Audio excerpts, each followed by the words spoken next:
Okay, അപ്പോൾ നമ്മളിന്ന് first മൊഡ്യൂളിലെ 4ാമത്തെ യൂണിറ്റാണ് നോക്കുന്നത്. യൂണിറ്റ് 4ൻ്റെ പേര് significance of English as a global language. Global language എന്ന് പറഞ്ഞാൽ എന്താ? ലോകത്തിൻ്റെ മൊത്തം ഭാഷ. ലോകം മൊത്തം ഭാഷ അല്ലെങ്കിൽ ലോകത്തിൻ്റെ മൊത്തം ഭാഷ എന്നതിൽ ഇംഗ്ലീഷിൻ്റെ പ്രാധാന്യം തീർച്ചയായിട്ടും ഗ്ലോബൽ ലാംഗ്വേജ് തന്നെയാണ് അല്ലേ ഇംഗ്ലീഷ്. നമുക്ക് നോക്കാം. Significance of English as a global language main essay വരാൻ ചാൻസ് ഉള്ളതാണ്. ഡിസ്കഷൻ നോക്കുക. Significance of English as a global language. അപ്പോൾ നിങ്ങൾ ഈ ഒരു ഡിസ്കഷൻ സെക്ഷൻ നോക്കുക. അതിൽ നോക്കിയേ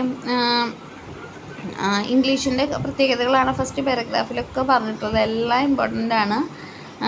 ഇപ്പോൾ ഒരു എക്സാമ്പിളാണ് പറഞ്ഞിട്ടുള്ളത്. നിങ്ങൾ പാരീസിൽ പോകാൻ നോക്കുന്നു, ടിക്കറ്റ് ബുക്ക് ചെയ്യണം, പാരീസിലേക്ക് എത്തണം വെക്കേഷനിൽ. നിങ്ങൾക്ക് സ്റ്റെപ്പ് എന്തായിരിക്കും? എയർപോർട്ടിൽ എത്തിയതിന് ശേഷം നിങ്ങൾക്ക് ഒരു സ്ഥലം കണ്ടെത്തണം അല്ലേ, പാരീസിൽ ജീവിക്കാനായിട്ട്. പക്ഷെ അവിടെ റീച്ച് ചെയ്യാനായിട്ട് നിങ്ങൾക്ക് എന്ത് വിളിക്കണം? ഒരു വണ്ടി വിളിക്കണം അല്ലേ. അപ്പോൾ how will you communicate with the cab ഡ്രൈവർക്ക്? ചിലപ്പോൾ എന്ത് മാത്രമാണ് ഭാഷ അവിടുത്തെ ഫ്രഞ്ച് മാത്രമാണ് അറിയുള്ളൂ. നിങ്ങൾക്ക് ഫ്രഞ്ച് അറിയില്ല. അപ്പം പിന്നെ ക്യാബിൻ ഡ്രൈവർക്ക് നിങ്ങൾക്ക് അറിയാവുന്ന ഒരു കോമൺ ഭാഷ വേണം അല്ലേ. അപ്പോൾ അതെന്തായിരിക്കും? ഇംഗ്ലീഷാണ്. അപ്പോൾ അങ്ങനെയുള്ള പല പല സ്ഥലങ്ങളിൽ പോകുമ്പോൾ എല്ലാവർക്കും അറിയാവുന്ന ഒരു ഭാഷ എന്ന് പറയുന്നത് എന്താണ്? ഇംഗ്ലീഷാണ്. അപ്പോൾ ഹോട്ടലിലെത്തി അങ്ങനെ ക്യാബ് ഡ്രൈവറോട് നിങ്ങൾ ഇംഗ്ലീഷ് പറഞ്ഞ് ഹോട്ടലിലെത്തി അവിടുത്തെ റിസപ്ഷനിസ്റ്റിനും അവരുടെ മദർ ടങ് എന്തായിരിക്കും? ഫ്രഞ്ച് ആയിരിക്കും. പിന്നെ അവർക്ക് നിങ്ങൾക്ക് അറിയാവുന്ന സംസാരിക്കാൻ പറ്റിയ ഏത് ഭാഷയിൽ മാത്രമായിരിക്കും? ഇംഗ്ലീഷ് ആയിരിക്കും അല്ലേ. ഒരു കോമൺ ലാംഗ്വേജ് വേണമെങ്കിൽ സംസാരിക്കുക വളരെ ഈസി ആയിരിക്കും. അപ്പോൾ അങ്ങനെ ഒരു കോമൺ ലാംഗ്വേജ് ആണ് English. English is a common language and that is known to be mainly for various historical reasons. So English can be considered to be a global language. അങ്ങനെ വരുമ്പോൾ ഇംഗ്ലീഷിനെ ഗ്ലോബൽ ലാംഗ്വേജ് എന്ന് പറയാം. What do you mean by global language? ഇനി എന്താ global language എന്ന് പറഞ്ഞാൽ? ഇംഗ്ലീഷിന് എന്താ ഗ്ലോബൽ ലാംഗ്വേജ് എന്ന് വിളിക്കാൻ കാരണം? സോ അണ്ടർലൈൻ ചെയ്തോ. Global language is the language that is wide spread all across globe. അതായത് ലോകം മൊത്തമുള്ള ഗ്ലോബ് മൊത്തമുള്ള ആ ഭാഷേനെയാണ് നമ്മൾ എന്തെന്ന് പറയുക? ഗ്ലോബൽ ലാംഗ്വേജ് എന്ന് പറയുക. അത് ജിയോഗ്രഫി മൊത്തം ഉണ്ടായിരിക്കും. And makes communication possible for people belonging to different language group. എല്ലാവരുമായിട്ട് സംസാരിക്കാൻ പറ്റും. ഇത് ലാറ്റിൻ ഫ്രേസിൽ പറഞ്ഞിട്ടുണ്ട്. ഇംഗ്ലീഷിന് എന്തെന്നാണ് പറഞ്ഞിട്ടുള്ളത്? ലിംഗ്വ ഫ്രാങ്ക എന്നാണ് പറഞ്ഞിട്ടുള്ളത്. എന്താ ലിംഗ്വ ഫ്രാങ്ക എന്ന് പറഞ്ഞാൽ? യൂണിവേഴ്സൽ ലാംഗ്വേജ് എന്നാണ് അർത്ഥം. കാരണം എല്ലാവരും തമ്മിലുള്ള ഗ്യാപ്പ് ഒരു പാലം പോലെ അടയ്ക്കാനായിട്ട് എന്തിന് സാധിക്കും? ഇംഗ്ലീഷിന് സാധിക്കും എന്ന് പറയാണ്. ഇംഗ്ലീഷ് എല്ലാവരും പറയുന്നു, സംസാരിക്കണം. ലോകത്ത് എല്ലാ രാജ്യത്തിലുള്ളവർക്കും അതറിയാം. English is the taught as a second language in സ്കൂളുകളിലൊക്കെ എല്ലാ സ്കൂളുകളിലും ഇംഗ്ലീഷ് പഠിപ്പിക്കുന്നുണ്ട് പല രാജ്യങ്ങളിലും. However English is easier to learn. പഠിക്കാനും എളുപ്പമാണ് മറ്റു ഭാഷകളെ കമ്പയർ ചെയ്യുമ്പോൾ അല്ലേ. ഇംഗ്ലീഷിൽ എത്ര ആൽഫബറ്റ് ഉണ്ട്? 26. English as A language creates equity among people. ആളുകൾ തമ്മിൽ തുല്യത ഇംഗ്ലീഷ് ഭാഷ ഉണ്ടാക്കുന്നു. ആൻഡ് കൾച്ചറൽ ബാക്ക്ഗ്രൗണ്ട്, പല പല ഭാഷയിൽ നിന്നും സംസ്കാരത്തിൽ നിന്നും വന്നവരാണെങ്കിൽ തുല്യത ഇംഗ്ലീഷ് ഭാഷ ഉണ്ടാക്കുന്നു. ഇൻ്റർനെറ്റിൻ്റെയും ടെക്നോളജിയുടെയും ഒക്കെ ഭാഷ എന്താണ്? ഇംഗ്ലീഷാണെന്ന് പറയുക. Status of English as a global language can be traced back to history of colonisation. അത് കോളനിവൽക്കരണത്തിൻ്റെ കാലം മുതൽ ഇംഗ്ലീഷ് എന്താണ്? ഗ്ലോബൽ ലാംഗ്വേജ് ആണ്. 16th centuryയിൽ Britain began to established. Britain കോളനികൾ ഉണ്ടാക്കാൻ തുടങ്ങിയപ്പോൾ അവരെന്ത് ചെയ്തു? സിവിലൈസ്ഡ് പീപ്പിളാണെന്ന് അവർ സ്വയം വിശ്വസിച്ചു. ഞങ്ങൾക്ക് സംസ്കാരം ഉണ്ടെന്ന്. അപ്പോൾ അവരതിനെ എന്തെന്ന് പറഞ്ഞു? ആർക്കാണ് സംസ്കാരം ഉള്ളത്? ഇംഗ്ലീഷ് ആർക്ക്. അപ്പോൾ അവരുടെ ഡ്യൂട്ടിയാണ് മറ്റുള്ളവരുടെ കൂടെ എന്ത് പഠിപ്പിക്കുക? സംസ്കാരം. അപ്പോൾ അത് പഠിപ്പിക്കണമെങ്കിൽ അവർക്ക് എന്ത് വേണം? ഇംഗ്ലീഷ് അവരെന്ത് പഠിപ്പിക്കണം? ഇംഗ്ലീഷ് പഠിപ്പിക്കണം. അങ്ങനെയാണ് കൊളോണൈസേഴ്സ് വന്നിട്ട് മറ്റു രാജ്യത്തിലുള്ളവരെന്ത് പഠിപ്പിക്കുന്നത്? ഇംഗ്ലീഷ്. ഇതിനെയാണ് അവർ വൈറ്റ് മാൻസ് ബേർഡൻ എന്ന് വിളിച്ചത്. അവരെന്താ ചെയ്തേ? ദേ വെൻ്റ് അറൗണ്ട് ദ ഗ്ലോബ്. ലോകം മൊത്തം സഞ്ചരിച്ചു. ക്രിയേറ്റ് ദെയർ കോളനീസ് ഉണ്ടാക്കി. ആ കോളനികളിലൊക്കെ അവരുടെ ഇംഗ്ലീഷുകാരുടെ സംസ്കാരം അവർ അടിച്ചേൽപ്പിച്ചു. കാരണം അവരുടെ കണ്ണിൽ അതായിരുന്നു ഏറ്റവും വലുത്. British empire also imposed the native language ആയിട്ടുള്ള ഇംഗ്ലീഷും കൊണ്ടുവന്നു കോളനിയിൽ. അങ്ങനെ ഇംഗ്ലീഷ് സ്പ്രെഡ് ചെയ്യാൻ തുടങ്ങി എന്ന് വേണമെങ്കിൽ പറയാം. സ്കൂളുകളിൽ കൊണ്ടുവന്നു. ഒഫീഷ്യൽ മാറ്റേഴ്സിൽ ഇംഗ്ലീഷ് കൊണ്ടുവന്നു. ഈ ഒരു ലാംഗ്വേജ് എല്ലാ രാജ്യത്തും ഫെമിലിയറൈസായി. ചുരുക്കി പറഞ്ഞാൽ ബ്രിട്ടീഷുകാർ ആ രാജ്യങ്ങൾ വിറ്റ് പോയിട്ടും പല രാജ്യത്ത് ഇൻഡിപെൻഡൻസ് കിട്ടിയിട്ടും ഇംഗ്ലീഷ് അവിടെ നിലനിന്നു അവരുടെ സംസ്കാരത്തിൻ്റെ ഭാഗമായിട്ടെന്ന് പറയാണ്. English has become more important ആയി. ഗ്ലോബലൈസേഷൻ കാലഘട്ടം വന്നപ്പോൾ ഇംഗ്ലീഷിന് കൂടുതൽ പ്രാധാന്യമായി. കാരണം അതൊരു ബിസിനസ്മാൻ്റെ ഭാഷയാണ്. നമ്മുടെ പ്രോഫിറ്റ് ഇൻക്രീസ് ചെയ്യാൻ, പുതിയ പുതിയ ബിസിനസ്സിൻ്റെ ബ്രാഞ്ചസ് തുടങ്ങാൻ, അതുപോലെ ലോകം മൊത്തം അറിയാൻ ഇംഗ്ലീഷ് വേണം. ഇപ്പോൾ ജാപ്പനീസിന് ഇപ്പോൾ ജർമ്മനിയിലെ ക്ലൈൻ്റ് ആണെങ്കിൽ ഒക്കെ എന്താണ് അവർക്ക് ജർമ്മൻ അറിയണമെന്നില്ല. അപ്പോൾ നമുക്ക് യൂസ് ചെയ്യാവുന്ന ഭാഷ ഏതാണ്? ഇംഗ്ലീഷാണെന്ന് വേണമെങ്കിൽ പറയാം. കമ്മ്യൂണിക്കേഷൻ ഏറ്റവും കൂടുതൽ സഹായിക്കുന്ന ഒരു ഭാഷ എന്താണ്? ഇംഗ്ലീഷാണ്. Yes, you will be able to communicate. ആരോട് വേണമെങ്കിലും ലോകത്തുള്ളവരോട് നമുക്ക് എന്ത് ഭാഷ മാത്രം ഉപയോഗിച്ച് സംസാരിക്കാം? ഇംഗ്ലീഷ്. കാരണം ഇന്ന് ആരും വീട്ടിലിരിക്കുന്നവരില്ല. പീപ്പിൾ ഫോറിൻ രാജ്യങ്ങളിലൊക്കെ പോകും, വർക്ക് ചെയ്യും, പഠിക്കും, ടൂറിസ്റ്റ് പർപ്പസസിന് പോകും. അപ്പം നമുക്ക് world health organisation, United nation, international monetary fund, അതുപോലെ വേൾഡ് ട്രേഡ് ഓർഗനൈസേഷൻ, ഇങ്ങനെയുള്ള പല ഇൻ്റർനാഷണൽ സംഘടനകളിലേക്ക് പോകുമ്പോൾ അവരോടുമായിട്ട് സംസാരിക്കണമെങ്കിലും അവിടുത്തെ ഭാഷ എന്താണ്? ഇംഗ്ലീഷാണെന്ന് പറയണം. അപ്പോൾ അതുപോലെ യൂണിവേഴ്സിറ്റിയിൽ പഠിക്കണമെങ്കിൽ അവിടെ നമുക്ക് ഇംഗ്ലീഷ് അറിയണം. പിന്നെ ഫോറിൻ രാജ്യത്ത് പോകണമെങ്കിൽ നമ്മൾ എന്ത് എക്സാംസ് പാസ് ചെയ്യണം? IELTS അല്ലെങ്കിൽ ടോഫലൊക്കെ പാസ് ചെയ്യണം. അത് നോക്കുന്നത്, ഈ എക്സാംസൊക്കെ നോക്കുന്നത് എന്തിൻ്റെ പ്രൊഫഷ്യൻസിയാണ്? ഇംഗ്ലീഷാണെന്ന് വേണമെങ്കിൽ പറയാം.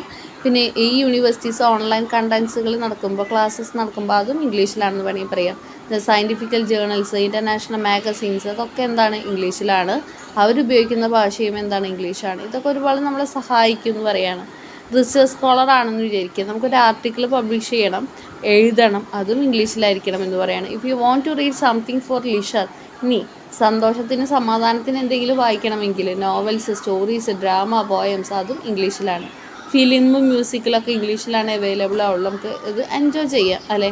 അപ്പോൾ ഇംഗ്ലീഷിലേക്ക് തർജ്ജമകൾ ഉണ്ടായിരിക്കും, ഏത് ഭാഷയിലാണ് നിന്നുള്ള തർജ്ജമകൾ. അപ്പോൾ നമുക്ക് വായിച്ചിട്ട് ഇംഗ്ലീഷ് ചെയ്യാം, എൻജോയ് ചെയ്യണം. അപ്പോൾ അതിന് നമുക്ക് എന്തറിയണം? ഇംഗ്ലീഷ് അറിയണം. English as the global language എന്ന് പറയാം. നമുക്ക് ശരിക്കും പറഞ്ഞാൽ ഇംഗ്ലീഷ് ഗ്ലോബൽ ലാംഗ്വേജ് ആണ്. നമുക്കൊരുവിധം പ്രോബ്ലംസ് ഓഫ് കമ്മ്യൂണിക്കേഷൻ ബാരിയർ ഈ ഒരു ലാംഗ്വേജ് വെച്ച് നമുക്ക് സോൾവ് ചെയ്യാൻ പറ്റും. And can take up the role of bridge. ഒരു പാലത്തിൻ്റെ ഡ്യൂട്ടി സത്യം പറഞ്ഞാൽ ആർക്കാണ്? ഇംഗ്ലീഷിനാണ്.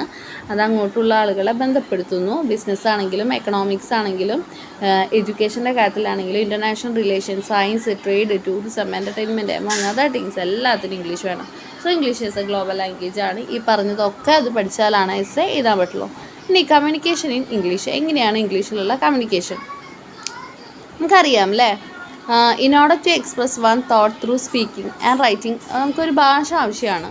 ഇവിടെ എല്ലാവർക്കും അറിയുന്ന ഒരു ഭാഷ എന്ന് പറയുന്നത് എന്താണ്? ഇംഗ്ലീഷാണ്. അത് വൈഡ്ലി പീപ്പിൾ കമ്മ്യൂണിക്കേറ്റ് ചെയ്യാൻ യൂസ് ചെയ്യുന്നു. The significance of English as an global language ആണ്. അപ്പോൾ നമ്മൾ ഇംഗ്ലീഷിൽ സംസാരിക്കുന്നു. ഒരു ഉദാഹരണം ഇവിടെ കൊടുത്തിട്ടുണ്ട്, അപ്പോൾ അത് വായിക്കാം കേട്ടോ. ആ ഉദാഹരണങ്ങൾ വായിക്കാം. ഇനി ഇംഗ്ലീഷ് ഇൻ ഇന്ത്യ, ഈ രണ്ട് ഉദാഹരണം ഇമ്പോർട്ടൻ്റ് ആണ്, വായിച്ചു പോകണം. ഇംഗ്ലീഷ് ഇൻ ഇന്ത്യ എന്ന് പറഞ്ഞാൽ, ഇന്ത്യ എന്ന് പറയുന്നത് എന്താ? മൾട്ടിലിംഗ്വൽ കൺട്രിയാണ് ഇന്ത്യ. അപ്പോൾ ഒരുപാട് ഭാഷകളുണ്ട്. അപ്പോൾ നമുക്കതൊരു പലർക്കും ഇന്ന ഭാഷ അറിയില്ല. അപ്പോൾ നമുക്കതൊരു കമ്മ്യൂണിക്കേഷൻ എന്ന് പറയുന്നത് എന്താണ്? ഒരു തടസ്സമായിട്ട് വരികയാണ്. ഇന്ത്യക്ക് 1947 സ്വാതന്ത്ര്യം കിട്ടി. കൺട്രി പല സ്റ്റേറ്റുകളായി ഭാഷയുടെ അടിസ്ഥാനത്തിൽ ഇതാക്കി അല്ലേ. ഡിഫറെൻറ്റ് മദർ ടങ്ങുകൾ ഉള്ളവരുണ്ട് അല്ലേ. മലയാളം വന്നു, തമിഴ് വന്നു, ആസാമീസിന് പഠിക്കുന്ന ആസാമിലുള്ള ആളുകൾ വന്നു, തെലുങ്ക് വന്നു, ഗുജറാത്തി വന്നു, പഞ്ചാബി വന്നു. നമുക്ക് പഞ്ചാബി ഒന്നും അറിയണമെന്നില്ല. ഇപ്പോൾ ഒരു പഞ്ചാബിക്കാരനോട് സംസാരിക്കണമെങ്കിൽ നമുക്ക് പഞ്ചാബി അറിയില്ല. അപ്പോൾ നമുക്ക് എന്തിൽ സംസാരിക്കാം? ഇംഗ്ലീഷിൽ സംസാരിക്കാം അല്ലേ. ലിവിങ് ഇൻ എ കൺട്രി, പക്ഷേ എങ്ങനെയാണ്? ഹ്യൂജ് വെറൈറ്റി ഓഫ് ലാംഗ്വേജസ് ഉള്ള ഒരു സ്ഥലത്താണ് ജീവിക്കുന്നത്. നമ്മളൊരു സംസ്ഥാനത്ത് നിന്ന് മറ്റൊരു സംസ്ഥാനത്തേക്ക് പോയി, ആ കമ്മ്യൂണിക്കേഷൻ്റെ പ്രോബ്ലം നമുക്ക് വരും. അപ്പോഴാണ് നമുക്കൊരു കോമൺ ലാംഗ്വേജ് വേണമെങ്കിൽ ആവശ്യം വരുന്നത്. ഹിന്ദി എന്ന് പറയുന്ന ലാംഗ്വേജാണ് ഏറ്റവും കൂടുതൽ ഇന്ത്യക്കാർ സംസാരിക്കുന്നത്. പക്ഷേ കോമൺ ലാംഗ്വേജ് ഫോർ ഓൾ എന്ന് പക്ഷേ എല്ലാവർക്കുള്ള ഭാഷ എന്ന് പറയുമ്പോൾ അവിടെ ഹിന്ദിയേക്കാളും കൂടുതൽ പ്രിഫർ ചെയ്യുന്ന എല്ലാവരും ഏതാണ്? ഇംഗ്ലീഷ് എന്ന് വേണമെങ്കിൽ പറയാം. People belong to South Indian states prefer English over Hindi. ഇപ്പോൾ നമ്മുടെ കേരള, തമിഴ്നാട് നമ്മൾ കൂടുതൽ പ്രിഫർ ചെയ്യുന്നത് ഏതാണ്? ഇംഗ്ലീഷാണ്. എന്തിനേക്കാളും? ഹിന്ദിനേക്കാളും. നമ്മൾ കോമൺ ലാംഗ്വേജ് കാണുന്നത് ഇംഗ്ലീഷിനെയാണെന്ന് വേണമെങ്കിൽ പറയാം. കേരളക്ക പ്രത്യേകിച്ചും we have already seen the role of colonisation, എങ്ങനെയാണ് ഇംഗ്ലീഷ് സ്പ്രെഡ് ചെയ്യാൻ കാരണമാകുന്നതൊക്കെ നമ്മൾ പഠിച്ചതാണ്.